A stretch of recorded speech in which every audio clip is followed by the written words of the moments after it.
আমি অনেক এক্সাইটেড। কেন এক্সাইটেড জানেন? আমার কাছে একটা গিফট বক্স আসছে, আর যেটা দেখে আমি খুব এক্সাইটেড।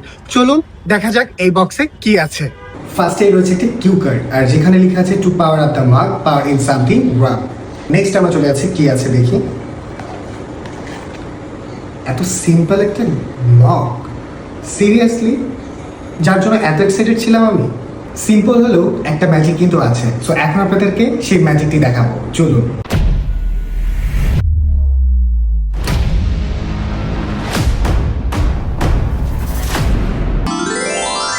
অপোজিট পাশে কিউআর কোডটি স্ক্যান করলেই পাচ্ছেন একটি ইনভাইটেশন কার্ড, যেখানে লেখা আছে রেডমি 15 পাওয়ার নাইট। আর আগামী 25 সেপ্টেম্বর আমি থাকছি আপনাদের সাথে। দেখা হচ্ছে। আল্লাহ হাফেজ।